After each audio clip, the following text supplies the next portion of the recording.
नमस्कार, मैं नियाज खान और आप देख रहे हैं न्यूज एक्सप्रेस। और जैसा कि हम सुबह से ही लगातार चुनावी नतीजों पे नजर बनाए हुए हैं और चुनावी नतीजों के अपडेट जो है वो आप तक पहुंचा रहे हैं। और जो अपडेट अब निकल करके सामने आ रहा है वो ये है कि एनडीए 291 सीटों पर बढ़त बनाई हुई है और इंडिया जो है वो 232 पे पहुंची हुई है और अदर्स जो हैं वो 20 हैं। तो यहाँ पे कहीं ना कहीं बीजेपी की खासकर हम बात करें तो बीजेपी जो है इस चुनावी नतीजों में फेल होता हुआ नजर आ रहा है। अगर पिछले हम चुनाव की तुलना करें या उससे पहले 2014 के लोकसभा चुनाव की तुलना करें या फिर 2019 के लोकसभा चुनाव की तुलना करें तो इन दो लोकसभा चुनाव की तुलना में इस बार जो है बीजेपी काफी पिछड़ी है, यहाँ तक कि वो पूर्ण बहुमत तक भी नहीं पहुंच पाई है। लेकिन अब सवाल ये है कि आखिर अचानक ऐसा क्या हुआ कि इतना बीजेपी पिछड़ गई, आखिर इसके कारण क्या हैं या फिर इसका जिम्मेदार कौन है? ये तमाम सवाल हैं जो सबके जहन में बने हुए हैं और इसी पे हम चर्चा करेंगे। हमारे साथ सौरभ भाई हैं और त्यागी भाई हैं।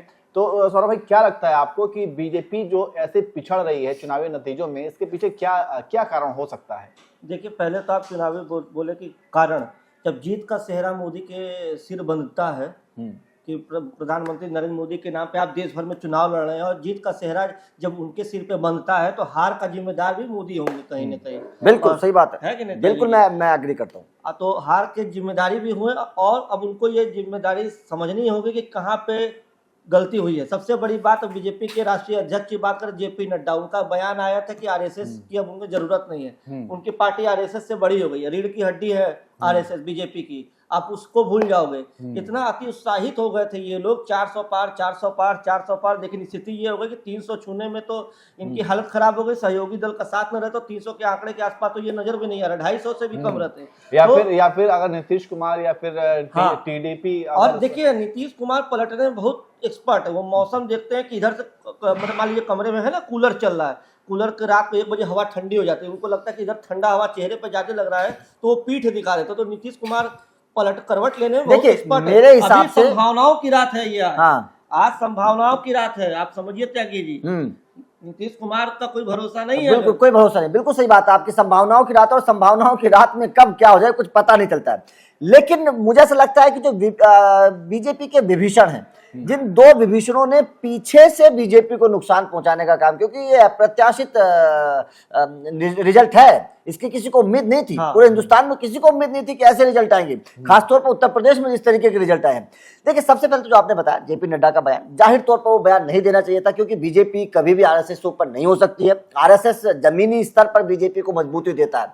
हमने देखा है गांव स्तर पर, बूथ स्तर पर आरएसएस के लोग जाते हैं, घर घर में जाते हैं और वोट के लिए बोलते हैं। तो अगर आप, जिसने आपको खड़ा किया है, जो आपका पिता है एक तरीके से आरएसएस, अगर आप उसको बोल दोगे कि भाई ये तो मेरा पिता ही नहीं है, तो ये जाहिर तौर पर बुरा लगेगा, देश की जनता को बुरा लगेगा। और इस बार आपने देखा मोहन भागवत कहीं तस्वीर में थे ही नहीं। हर बार मोहन भागवत आपको नजर आते हैं किसी कहीं ना कहीं बयान देते हुए, कोई ना कोई बात कहते हुए, लेकिन इस बार आपको मोहन भागवत पूरे कहीं तस्वीर में नजर ही नहीं आए। ऐसा कैसे हो सकता है कि आरएसएस देश के चुनाव चल रहे हैं और आरएसएस का मोहन भागवत कहीं नजर ना आए? इसमें ये भी तो हो सकता है कि जैसे कि यूपी के सीएम योगी आदित्यनाथ थे, उनके चेहरे को भी सामने नहीं रखा गया। बिल्कुल क्रेडिट जो है वो कोई और लेना चाहता था। बीजेपी में 2 फाड़ हो गया था जी, बीजेपी में पूरे तरीके से 2 फाड़ हो गया था।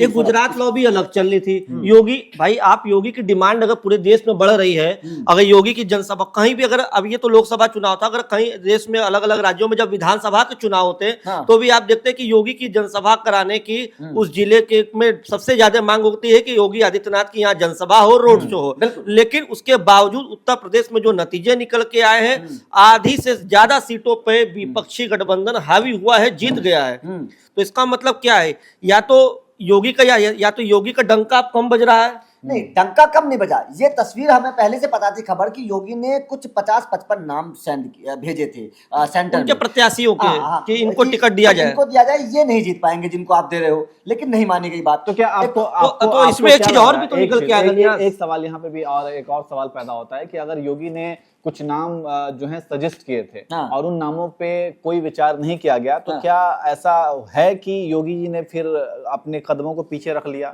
जाहिर तौर पर जब सेंटर से नहीं रिस्पांस मिला तो योगी जी कोई जबरदस्ती तो कर नहीं सकते थे, क्योंकि सेंटर से रिस्पांस मिला नहीं, पॉजिटिव नहीं मिला। उन्होंने बोला कि ठीक है, आपने सलाह हमें दे दी, लेकिन हमें अच्छे लग रहे, हम इनको ही रखेंगे। आप कदम पीछे करने की बात करें या आप थोड़ा सा प्रचार को हल्का करने की बात कर, मुझे नहीं लगता कि योगी ने प्रचार हल्का किया है। योगी आदित्यनाथ जबरदस्त तरीके से प्रचार किया है, पार्टी के लिए पूरी ईमानदारी से मेहनत किए हैं। और लेकिन उम्मीदवार उस तरीके के नहीं थे। हाँ, लेकिन उम्मीदवार नहीं थे। उसमें दो चीजें, बीजेपी सिर्फ दो चीज को टारगेट करके पूरे तरीके से चुनावी कैंपेन को रखी। एक तो पहली बार प्रधानमंत्री ने जब नारा दे दिया अब की बार 400 पार, तो उनको लगा कि एक भगवान ने मूल मंत्र दे दिया है, अब बहुत ज्यादा मेहनत करने की जरूरत है। लेकिन जनता के मन में जो था वो बेरोजगारी और महंगाई का मुद्दा बहुत बड़ा मुद्दा था, क्योंकि मैं खुद उत्तर प्रदेश, कई राज्यों में मैंने चुनाव कवर किया, लेकिन उत्तर प्रदेश में मैं बहुत ये बड़ा मुद्दा था, करीब से मैंने चुनाव को देखा और जाकर किया। आपको बता दें, ग्रामीण वोट बहुत सॉलिड वोट है। ग्रामीण वोटर बड़ा इस बात का इंतजार में था कि चुनाव का दिन कब आएगा, और चुनाव के दिन उन्होंने करके दिखाया। क्योंकि आप हर समय हर मंच से केवल मंदिर और धर्म को लेकर नहीं चल सकते, ये चुनाव है। ठीक है, वो बात आपकी ठीक है। और आपने ये कहा कि जैसे कि योगी आदित्यनाथ ने कुछ नाम सजेस्ट किए, उनमें से बहुत सारे नाम जो थे उन्होंने कहा था कि इन्हें हटा दो, क्योंकि उनके ऊपर बहुत सारे गंभीर आरोप थे, है ना। और उनमें से एक जो है वो टेनी भी शामिल है, जो कि हार गए खीरी से।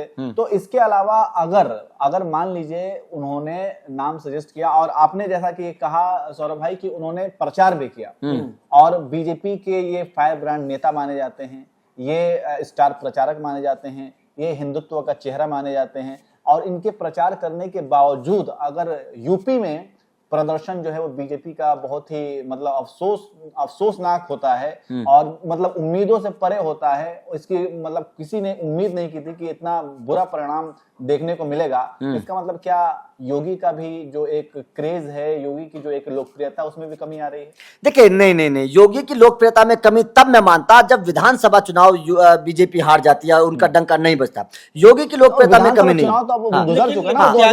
वहां पे योगी के चेहरे पे वोट मिले, यहाँ पर योगी के चेहरे पे नहीं, यहाँ पे वोट पड़ी थी मोदी। नहीं, मैंने उत्तर प्रदेश की मैं खासतौर पर बात करूंगा। उत्तर प्रदेश की मैंने जनता से जब कुछ सीटों पर मैं गया, मैंने पूछा, तो लोग बोलते हैं कि हम उम्मीदवार को नहीं देख रहे हैं, हम केवल ये देख रहे हैं कि मोदी जी को वोट दे रहे हैं, हमें ये पता नहीं है कि कौन उम्मीदवार है, कैसा काम करेगा, क्या नहीं करेगा, हम बहुत मोदी जी को दे रहे हैं। तो ये वोट मोदी जी पर पड़ा, योगी जी पर पड़ा। एक मैं और दूसरे बात को दोहराना चाहूंगा कि क्यों बीजेपी को हार का सामना करना पड़ा, उसके पीछे की वजह एक और है। उसके पीछे की वजह है सोशल मीडिया। देखिए, आप 2014 के चुनाव को याद करिए, जब जब मोदी जी आए थे, सोशल मीडिया का सबसे बेहतर इस्तेमाल मोदी जी ने किया था, सबसे बेहतर इस्तेमाल। यूट्यूबर्स ने उनकी तारीफ की, सोशल मीडिया का बहुत बेहतर इस्तेमाल।